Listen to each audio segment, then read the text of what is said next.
Hey yo YouTube, what's up? It's your boy Louis Cypher. I'd like to start this video by offering up an apology to Dr. Winters. She and I had an exchange on Laughing Witch's channel on her video of the existence and the nature of patriarchy, and I voiced my concern that what she actually did was she set the criteria for what constitutes a patriarchy at such a low level that it was a predetermined conclusion. Now, I also wanted to talk to her about the fact that she ignored the laws that get passed that aren't actually injure men on both a conservative and a progressive platform. I didn't get much of an answer to that. I tried to bring up the Warren Farrell analogy of the chauffeur versus those who was being driven. Now, she used the criteria of male representation, disproportionate male representation. Genitals plus seats of power equals patriarchy. And I'm like, and I wanted to tell her, look, just because the chauffeur is a man doesn't mean that the passenger isn't in control. The chauffeur is just taking the passenger where they wants to go. That's not a patriarchy. That's the veneer of a patriarchy.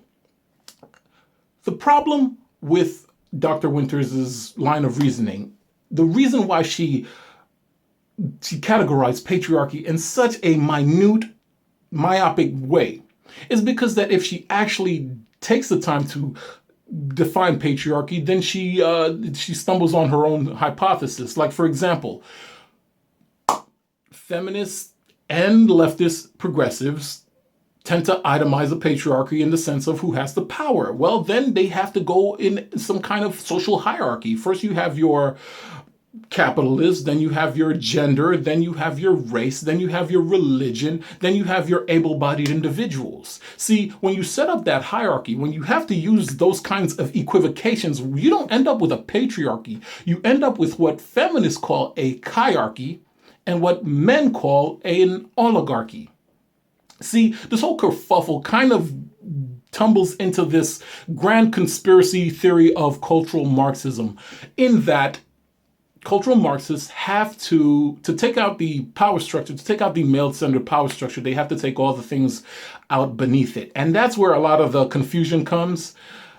The cultural Marxists, I'm sorry, it sounds conspiratorial, they have to critique everything in that category, but in doing so, they delegitimize patriarchy theory, because ultimately there are some times when women are going to have power. Furthermore, let's talk about representative government, because that was one of the things I brought up. Representative government goes by people who are actually being represented by their congressmen and their senators and the like. The reason why women are not being chosen for representative government is because I brought this out. During times of strife and challenge, people choose autocratic leadership over democratic leadership. And excuse me, men tend to be more autocratic than women. I brought that to her attention, and her response was, well, unless you could show me a paper that says this, it's all bullshit. That could be Richard. I don't have time to look for the paper for that. I'm a working man. I'm pretty sure that people could agree that men generally have a higher propensity for autocratic authoritarianism, leadership in that sense, and women tend to follow that strength in leadership. And something that was also detrimental to her cause was that she did a video in which she critiques Jeb Bush for having those frailties, that he was too likable, that he wasn't strong enough. She actually made a video critiquing Jeb Bush for not being strong enough in her own channel. And I repeated that women are going after a more autocratic leader, and she wants a citation. Well, look, I'm citing your own video, okay, doctor? See, what ended up happening is that the conversation descended into her pretty much ignoring the points that I was making, at the same time insulting my intelligence, saying, well, you don't know the difference between quantitative data, and it's like, and I was saying that, well, you're basically counting willies, 1 willie, 2 willie, 3 willie, 4 willie, patriarchy. But I digress.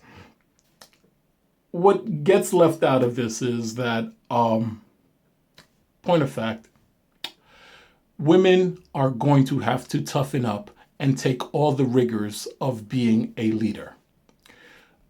Military background, right? I've talked about my military background before, and I'm going to tell you a few things that my drill instructor told me. Leadership is knowing whose ass you're going to have to kick and whose ass you're going to have to kiss. That paradigm is not going to change for a woman in a White House. I wanted to talk about Golda Meir and Margaret Thatcher, but obviously Dr. Winters wasn't hearing it. I ended up using Laughing Witch as an example because she's a tough chick. That's why I follow her. I don't like whiny women that talk about their hair, and you won't find me on those kind of vlogs. I like tough people. I like strong people. I'm a masculine existentialist, as it were. That's the point I wanted to get across. If women want the seats of power, they're going to have to suffer the slings and arrows of outrageous misfortune and all that comes with it. Another thing that my drill instructor used to tell me is that you are only entitled to what you choose to fight for.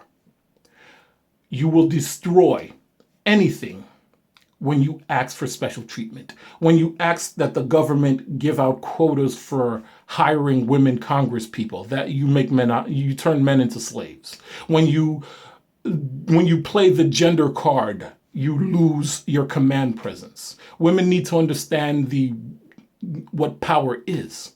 Because as I've said on many occasions, power is the ability to make someone do something despite their own will.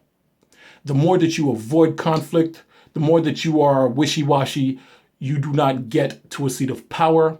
Men have a natural understanding of this. We have a stoic demeanor that says if I get punched in the nose, I'm socking him in the jaw. Women need to develop that same kind of mindset, and then you will start seeing more leadership, more women leadership. Other than that, my personal opinion is that the patriarchy has been dead since 1982 when women started earning more degrees than men, started attending more colleges than men. We are in a kind of a conflict arena, as it were. Whether it's the podium, the judge's booth, the election booth, we are locked in continued conflict between the genders and other special interest groups to get what they want.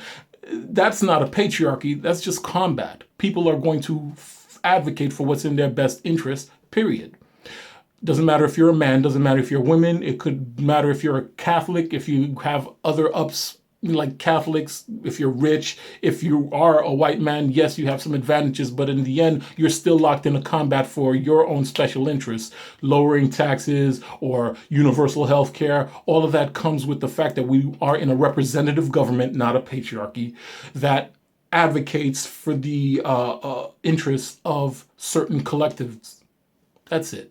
That's all I wanted to say. There is no patriarchy. MGTOWs don't believe in patriarchy. Patriarchy is dead.